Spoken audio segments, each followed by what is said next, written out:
Hello everyone, this is Gautam from Shailaja IS. This video we'll be discussing on the Urban Challenge Fund, which was approved by Union Cabinet in February 2026. Why is the topic significant? Primarily because the funding for the urban local bodies from the center to the urban local bodies is undergoing a shift. Okay, earlier it was based on a granting aid principles, but now with this fund it is moving towards a market linked reform driven model. Okay, so we'll try and understand through this fund what are the you can say the challenges that is existing with your urban local bodies, especially from your financial management perspective. We'll try and understand what are the key features of this urban challenge fund, and we'll try and understand what are the implications of all the merits or the arguments in favor of this urban challenge fund. And finally, we'll touch upon some of the concerns that is associated with this urban challenge fund.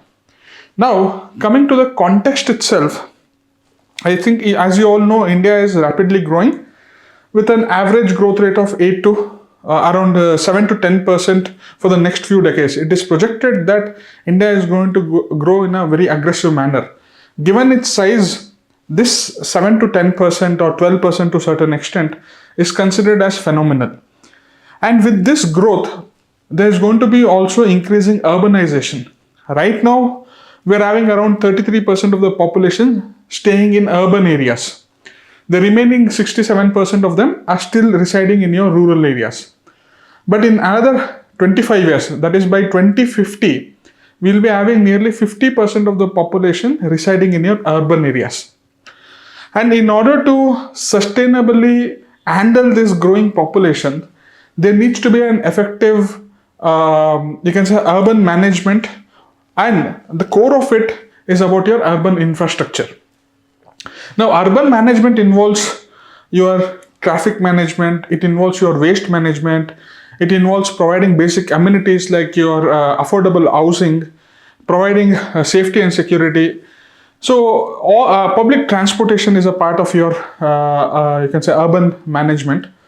And in order to deal with this effectively, center again, time and again, is going to come up with certain initiatives.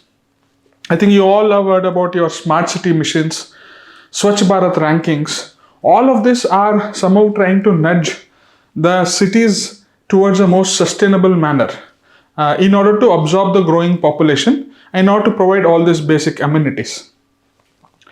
Now, despite various governments knowing about the importance of your urban infrastructure and you can say the capacity of urban local bodies, or strengthening or empowering of your urban local bodies, there are still certain shortcomings with regards to your urban local bodies. Urban local bodies like your municipalities of cities, for example, Mysore municipality or Bangalore Metropolitan Authority, or your Indore or your Nagpur. All these cities are having your local bodies which are now given a constitutional status with regard to your 74th Constitutional Amendment Act of 1992. Right, so they are now having a constitutional status similar to your state legislature and your parliament. Right, but we are seeing over the last 3-4 decades, we have seen that it is not performing to its expected potential. And some of the reasons are structural in nature. For example, most of these urban local bodies are still continuing to be dependent on state or central grants in order to function effectively. Right? So even though they are having, you can say, powers to raise revenue, they are given the powers to raise revenue on its own, they are still continuing to be dependent on grants from central and state. That is the first thing. Second thing, now you might ask, before moving on to the second thing, you might ask, what is that own revenue generation powers that these urban local bodies are given? Property tax, okay? Property tax or your water charges, all this money which is being collected from the residents over there goes to this urban local bodies, not to your state government. But it is not collecting it in an effective manner is one of the concern. They are still dependent on the state or the central grants for their effective functioning. Now, what is the consequence of this dependency? It means that it will not be able to take up projects as per the demands of the city, as per the demands of the people. Suppose residents of a particular city want to upgrade their infrastructure of public parks. They have, if they are having their own revenue source, they'll immediately mobilize that resource, immediately undertake that activity, and the aspirations or the demands of the people will also be fulfilled. If they are dependent on center and state, they have to always wait for their approval, they have to wait for the granting. There are a lot of bureaucracy steps involved, and as a result, your urban infrastructure will not grow to the expected level. However, if you are empowering the urban local bodies through a decentralized manner, they will be able to quickly mobilize the resources. They will be able to undertake the projects as per the needs of the people. So structurally, even though a constitutional amendment was passed in 1992 itself, somehow they are still dependent upon your central government and state government for revenue or for the financial part of it. Second thing is about the financial management. Even if after getting the money, they are not transparent with regard to how they are spending that money. The kind of transparency or efficiency with regard to financial management is not there with many of these urban local bodies. Okay, don't think only about urban local bodies of few metropolitan cities like Hyderabad, Chennai, Mumbai. No, yeah, there are hundreds of cities across India, and if you look at a broader level, many of these urban local bodies are not undertaking prudent financial management, or the financial management aspect of it is not transparent enough, right? And the third, you can say, concern with regard to this urban local bodies is the capabilities of the people themselves. Like the staff are not having the capacities in order to undertake some of the market linked reforms, or in order to undertake some advanced resource generation methods, or in order to pursue some innovative practices, right? So these are some of the concerns. Now, given the concerns and given the aspirations and given the prospects that around 50% of the population are now will be residing in urban areas by 2050, there is an urgent need for central government to do something about it. And the method that they have adopted in order to push these urban local bodies to rectify their problems and move towards a more sustainable capacity building path is through this Urban Challenge Fund. Okay, one of the foremost feature of this Urban Challenge Fund is that the objective of this fund is to mobilize, is to catalyze 4 lakh crores of investment over the next 5 years. See, don't think that 4 lakh crores is the actual amount which the central government is giving in this fund. No. It is trying to catalyze investment. It is trying to raise funds of around 4 lakh crores for the next 5 years. Now, what do you mean by this? Who is going to pump money? Or where is this 4 lakh crores going to come from?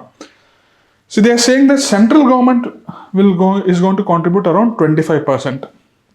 So around 1 lakh crore rupees for the next 5 years will be given by the center.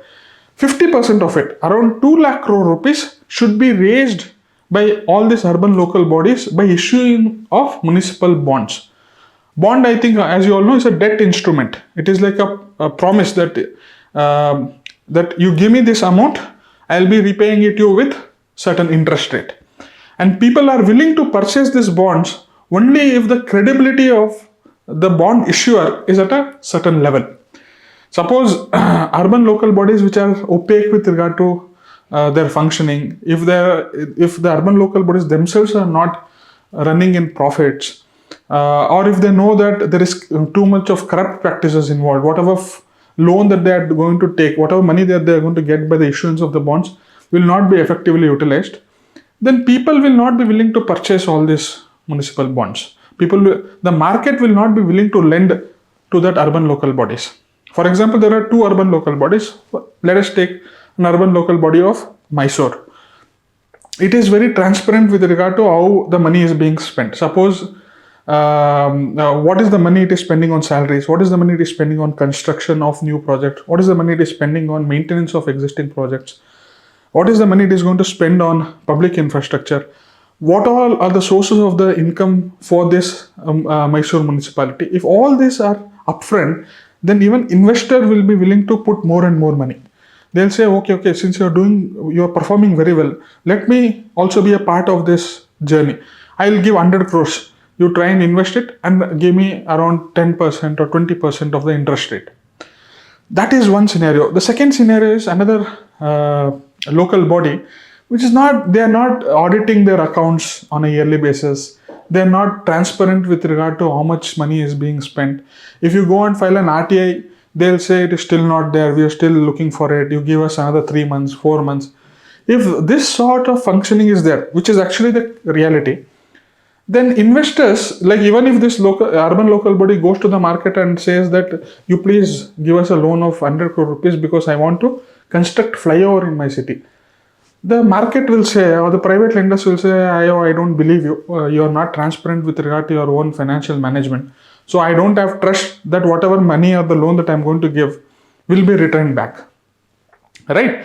So what this fund is trying to somehow tell you is that it wants to push this urban local bodies to raise around 2 lakh crore rupees. If it is raising this amount, center will also give money. State government will also give money. Right? So if urban local bodies wants to get this 25%, whatever the share from the center, it has to first prove itself that the market is also willing to fund 50% of the project. So if the market is willing to fund, means you have to clean your own house. You have to make sure that you are being transparent. You have to make sure that you are undertaking certain reforms. Only then the market will believe you. And if you show that the market is believing upon me, you please support me, then the center will support or provide its another 25% of the share. Okay, the remaining 25% is your state government. Okay, that is the objective of this urban challenge fund, is to mobilize or catalyze 4 lakh crore of investment over the next 5 years, whereby 50% of it is going to be raised from the market itself, and 25% of it is going to be given by the center, and that is conditional. In the conditional, in the sense, there has to be, like, you have to raise this money, you have to you can say fulfill certain completion of the projects, only then I'll be releasing you this 25%. That is the idea they're sending there. Earlier what used to happen, suppose Mysore municipality goes and says that I want to construct a flyover, so please provide me funds. Central government used to now look at it and try and say, okay, I am having certain budget, okay, since you're asking, and since the budget is allocated, I'll approve it to you. Now it is not going to be the case. Now what the central government will tell, okay, it is now in a challenge mode. Now what there is no automatic allocation is not there. Now they'll say, okay, Mysore municipality will also submit, Hyderabad municipality will also submit. They'll see who is having a better plan. And central government, if for example, Mysore municipality is not able to raise funds by issuing of municipal bonds, investors are not showing interest, Hyderabad municipality will come and say, yes, I am I am able to issue municipal bonds and I am able to raise 200 crore rupees for flyover construction. You please provide me another 50 crore. Whereas Mysore municipality comes, says that I am not able to raise that much money from, you can say, market, but I still want to construct flyover, but you please provide me around 50 crores. Both the cases, it is like a competition. Central government is clearly saying, I am not going to automatically allocate. It is a competition. You prove that you are better, I will provide you funds. So Hyderabad is proving that it is able to raise money through market. It is able to be transparent in its maintaining of financial accounts. It is publishing your all the expenditure every year without fail. Central will say, you are doing well, I will provide you more. Okay, so that is the automatic, that is the criteria in which this urban challenge fund is going to function. Earlier, I used to just allocate, okay, you take 40 crores, you take 20 crores, you take 30 crores.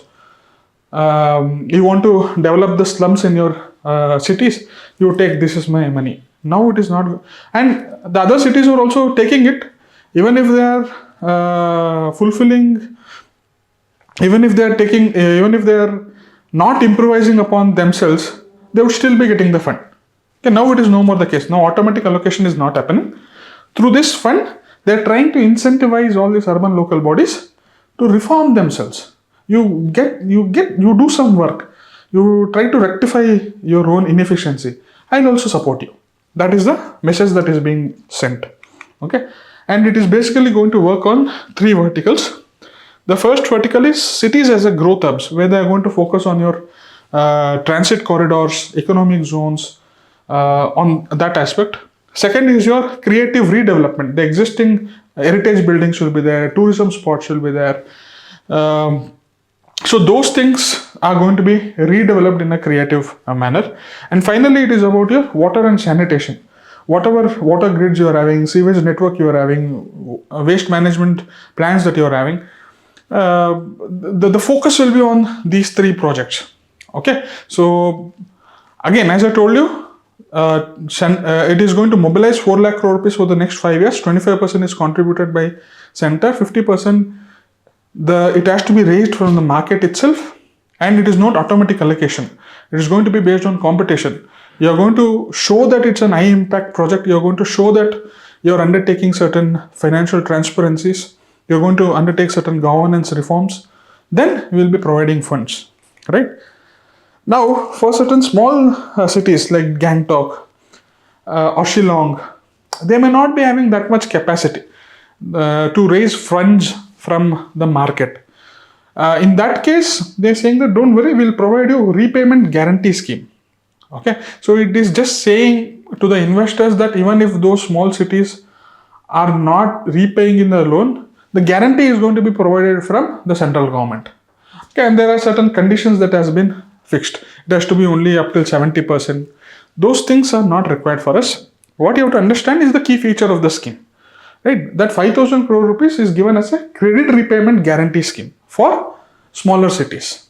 Okay, so it is more or less sending a signal to the market that for smaller cities, central government is somehow giving you a guarantee, right? So this will act as a safety net for all those tier 2 or tier 3 or tier 2 cities. Is that clear? Now, these are okay. That's it about the features of Urban Challenge Fund. Now, what is the merits of all these things? Well, the first and foremost merit is going to plug your investment gap. See, earlier central government used to allocate 1 lakh crore rupees for the next 5 years. Now, the objective is not allocation. The objective is mobilization. I am not only going to elect, but I will make sure I push them to, you can say, raise finances from the market itself. Because that is how other urban areas in other countries are doing. Okay, they are not dependent upon your federal governments for the revenue. They have their own well-functioning financial system where they raise money from the market, right? Next, it is going to build your municipal bond culture, which is currently missing. Why municipal bond culture is not there? Because the municipal bodies are not transparent, they are not structurally efficient, so market is not interested in them. Okay, now if you try to reform your urban local bodies functioning, automatically municipal bonds, that market is going to grow in future. Okay, earlier the culture was spend it anyway. Year end is closing, so whatever funds is allocated to that particular municipality, you use it, even if it is efficient, productive. No, otherwise it is going to exhaust. I'm not going to get those funds. So that culture was there. You spend it anyway, even if it is effective or productive. They never used to think too much on that. Now we are moving over competition over grants. You prove that it's an high impact project. You prove that you are undertaking certain governance reforms. Then we'll provide you more funds. Right?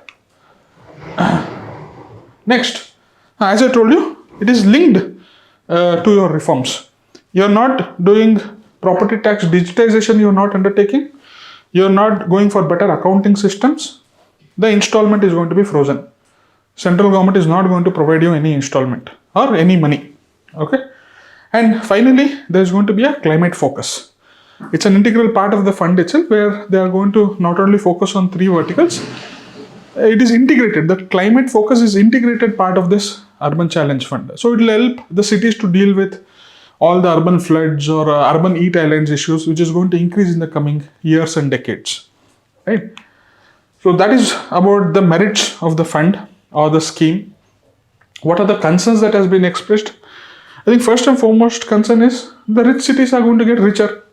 If the cities are doing well, they are more incentivized to, they'll be at the forefront in order to get the funds. So the divide is going to further widen in the coming decades. That is one of the big concerns which has been raised, right? If, for example, Mumbai municipality is performing better, it is now in a better position to get funds from the center. The backward municipalities, if they are not performing well, they are not going to get more funds. So short term there might be some sort of a friction. Short term there might be widening of gap.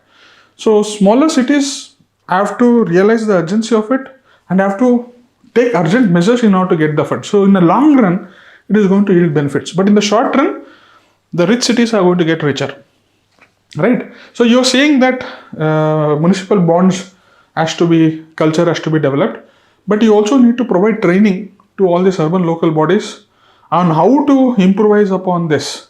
Okay, so that capacity building is that should also be integrated. A part of this scheme is certain activists' argument. They're saying that people are not having capacities, they are not trained in order to go for all these things. So rather than just plainly putting conditions, we also provide some sort of a training support in order to improve upon the capabilities of urban local bodies, right? And they're also saying that if you are trying to push for municipal bonds, the debt or the loan or the liabilities of urban local bodies is going to get more and more. Already they are in a financially very fragile position.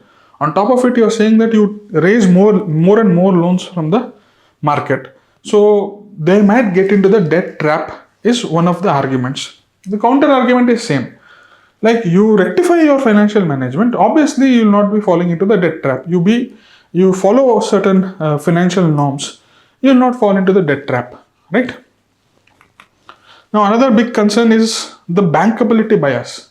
Now very, very beautiful. Like, see, suppose I am a private investor and I want to invest in an urban project. Obviously, I look for investment in those projects where I see the return is in a very certain manner. For example, if there is a construction of metro versus redevelopment of slums, I would be more interested in construction of metro because I know that in the coming years, people are going to pay for the metro fees or metro train tickets, and eventually I will be able to get my return. For slum redevelopmental projects, which is basic necessity, or providing electricity for the low-lying areas or whatever, right? So these will, or upgrading your drainage network, this will not yield quick profits. And in those cases, the private investors will not be interested to fund. So the argument is that your investable projects is going to be moving forward, and your public goods will be taking a backseat, which is actually necessity in order to bridge the inequality. That will be taking a backseat. And eventually, urban local bodies are going to increase the user fees. Okay, nowadays many of the urban facilities are free. Your community health centers, your public parks, and parking in certain areas are all free. Who knows, in the coming days they might put a small user fee for that, right? So it can happen in the coming days is some of the concern. And obviously land and legal hurdles are there, because land is still not properly, especially the land rights or the property rights is still not digitized. There are still confusions that exist at the ground reality, right? So this might become a challenge in the coming days. And obviously, if the state government and central government are having different ruling political party dispensation, there might be political bias towards funding of certain, you can say, projects. They are saying that it's a competition, but it might take a political color. Okay, that is one of the concern which has been expressed, right? And finally, whatever is the you can say repayment guarantee that was provided for your tier 2 and tier 3 cities, it is very small. 5,000 crore rupees is very small when you are trying to mobilize funds of 4 lakh crore rupees. That is one of the argument which has been given. I hope you have got a fair bit of an idea or the importance of this urban challenge fund, right? So there's a small question on this. The challenge mode of funding under the urban challenge fund aims to promote competitive federalism. So the word competitive federalism is important. However, there are concerns that it might widen the developmental gap between tier 1 and tier 3 cities. Discuss. So they are saying that give us the benefits of it and give us the challenges or the concerns associated with it. So you can attend this answer and you can send it to my email ID or you can WhatsApp or Telegram me. This is my mobile number. This is my email ID. So looking forward for your response. Okay. Thank you.